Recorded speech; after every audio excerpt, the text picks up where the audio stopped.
ಹೊಸ ಕಥೆಯನ್ನು ಪ್ರಾರಂಭಿಸ್ತಿದ್ದೀವಿ. ನನ್ನ ಹೆಸರು ಲೀನಿ, ಮಿಸ್ ಲೀನಿ. ನನ್ನ ಹೆಸರು ಅಭಿನವ್. ನನ್ನ ಹೆಸರು ಋತ್ವಿಕ್. ನನ್ನ ಹೆಸರು ದಕ್ಷಿತ್.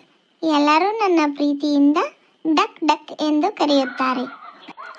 ನನ್ನ ಹೆಸರು ಧೀರಜ್.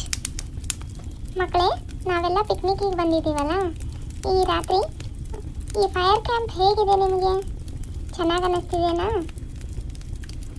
ಹೌದು ಮಿಸ್, ನಾವು ಯಾವತ್ತೂ ಹೀಗೆ ಕಾಡು ಮಧ್ಯದಲ್ಲಿ ಕುತ್ಕೊಂಡು ಫೈರ್ ಕ್ಯಾಂಪ್ ಹಾಕಿದ್ದು ನೋಡಿದ್ದೇ ಇಲ್ಲ. ತುಂಬ ಖುಷಿ ಆಗ್ತಿದೆ. ಈ ಬೆಂಕಿ ತುಂಬ ಚೆನ್ನಾಗಿದೆ ಮಿಸ್. ಈ ಥಂಡಿಯೊಳಗೆ ಈ ಬೆಂಕಿ ಹತ್ರ ನಾವು ಕುತ್ಕೊಂಡಿರೋಕ್ಕೆ ಬಿಸಿ ಬಿಸಿ ಅಂತ ಇದೆ. ಏ ದಕ್ಷಿತ್, ಸುಮ್ಮನೆ ಕುತ್ಕೊಂಡಿದ್ದೀರಲ್ಲ ಧೀರಜ್, ನೀವು ಏನಾದರೂ ಮಾತಾಡಿ. ಇವತ್ತು ಊಟ ಹೇಗಿತ್ತು ನಿಮಗೆ ಪಿಕ್ನಿಕಲ್ಲಿ?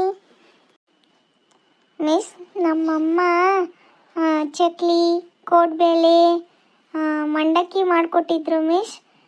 ಚಪಾತಿ, ಪನ್ನೀರ್ ಎಲ್ಲ ಚೆನ್ನಾಗಿತ್ತು. ಫ್ರೆಂಡ್ಸ್ ಜೊತೆ ಹಂಚ್ಕೊಂಡು ತಿಂದೆ. Very good Dheeraj. ಎಲ್ಲರ ಜೊತೆಗೆ ಶೇರ್ ಮಾಡಿ ಊಟ ಮಾಡಬೇಕು. ಒಬ್ಬರ ಮನೆ ಟೇಸ್ಟು ಒಬ್ಬರಿಗೆ ಗೊತ್ತಾಗುತ್ತೆ. ನೀವು ಯಾವಾಗಲೂ ಹಂಚ್ಕೊಂಡು ತಿನ್ನಬೇಕು. ಮಿಸ್, ನನಗೆ ಬೇಸನ್ ಉಂಡಿನೇ ಕೊಟ್ಟಿಲ್ಲ ಇವನು. ಸುಳ್ಳು ಹೇಳ್ತಿದ್ದಾನೆ ಶೇರ್ ಮಾಡಿದ್ದೀನಿ ಅಂತಂದು. ಹೌದು ಮಿಸ್, ಬೇಸನ್ ಉಂಡಿ ತೊಗೊಂಬಂದಿದ್ದ, ನಮ್ಗೆ ಯಾರಿಗೂ ಕೊಟ್ಟೇ ಇಲ್ಲ. ಹೌದೇನೋ ಧೀರಜ್? ಇಲ್ಲ ಮಿಸ್, ಕೊಡಬೇಕು ಅಂದ್ಕೊಂಡಿದ್ದೆ. ಆದರೆ ನಮ್ಮಮ್ಮ ಕಟ್ಟಿದಾಗೆ ಬೇಸನ್ ಉಂಡೆ ಗುಂಡು ಗುಂಡಕ್ಕಿತ್ತು. ಇವಾಗ ಬಾಕ್ಸ್ ತೆಗೆದು ನೋಡಿದರೆ ಉಂಡಿನೇ ಇರಲಿಲ್ಲ, ಎಲ್ಲ ಪೇಸ್ಟ್ ಥರ ಆಗಿಬಿಟ್ಟಿದೆ. ಅಯ್ಯೋ ಹೌದಾ? ಅದು ಬಸ್ ಒಳಗೆ ಬರೋವಾಗ ಅವೆಲ್ಲ ಉಂಡೆ ಸ್ಮ್ಯಾಶ್ ಆಗಿರಬೇಕು. ಇರಲಿ ಬಿಡು, ಪರವಾಗಿಲ್ಲ. ಮಿಸ್, ನಮ್ಮಮ್ಮ ಬೆಳಿಗ್ಗೆ ಬೇಗ ಎದ್ದು ಪಾಲಕ್ ಪನ್ನೀರು, ಚಪಾತಿ, ಮತ್ತು ಚುಮ್ಮಾರಿ ಕಟ್ಟಿದ್ರು, ಚಕ್ಲಿ ಕಟ್ಟಿದ್ರು, ಬೇಸನ್ ಉಂಡಿ ಮಾಡಿ ಕಟ್ಟಿದ್ರು, ನಿಪ್ಪಟ್ಟು ಮಾಡಿದ್ರು, ಮತ್ತು ಅಂಗಡಿ ಒಳಗೆ ಒಂದಷ್ಟು ಸ್ನ್ಯಾಕ್ಸ್ ತಗೋ ಅಂತಂದು ದುಡ್ಡು ಕೊಟ್ಟಿದ್ರು ಮಿಸ್. ಅದರೊಳಗೆ ಬಿಸ್ಕೆಟು, ಚಾಕ್ಲೇಟು ತೊಗೊಂಡು ಬಂದಿದ್ದೆ ಫ್ರೆಂಡ್ಸಿಗೆ ಕೊಡಬೇಕು ಅಂತಂದು. ಬಸ್ ಹತ್ತವಾಗ ಫ್ರೆಂಡ್ಸಿಗೆಲ್ಲರಿಗೂ, ದಕ್ಷಿತಗೆ ಅವ್ರಿಗೆಲ್ಲರಿಗೂ ಕೊಟ್ಟೆ.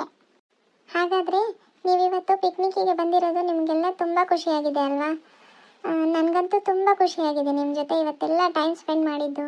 ಹಂಪಿ ಒಳಗೆಲ್ಲ ಓಡಾಡಿದ್ವಿ, ಬಸ್ ಒಳಗೆಲ್ಲ ಡ್ಯಾನ್ಸ್ ಮಾಡಿದ್ರಿ ನೀವು. ಇವತ್ತು ಏನೋ ತುಂಬ ಖುಷಿ ಆಗ್ತಿದೆ ಮಕ್ಕಳೇ. ನಿಮ್ಮ ಜೊತೆಗಿದ್ದಷ್ಟು ನನಗೆ ಟೈಮ್ ಹೋಗಿದ್ದೇ ಗೊತ್ತಾಗಿಲ್ಲ, ಬೆಳಗ್ಗೆಯಿಂದ ಸಾಯಂಕಾಲವರೆಗೂ. ಮಿಸ್, ಮಿಸ್, ನಂಗೆ ಯಾಕೋ ಭಯ ಆಗ್ತಿದೆ. ಗೂಬೆ ಗುಕ್ ಗುಕ್ ಅಂತಿದೆ. ಕತ್ಲೊಳಗೆ ನೋಡಿ ಹೆದರಿಕೆ ಬರ್ತಿದೆ ನನಗೆ. ಹೆದರಬೇಡ ಪುಟ್ಟ, ಗೂಬೆ ಏನು ಮಾಡಲ್ಲ.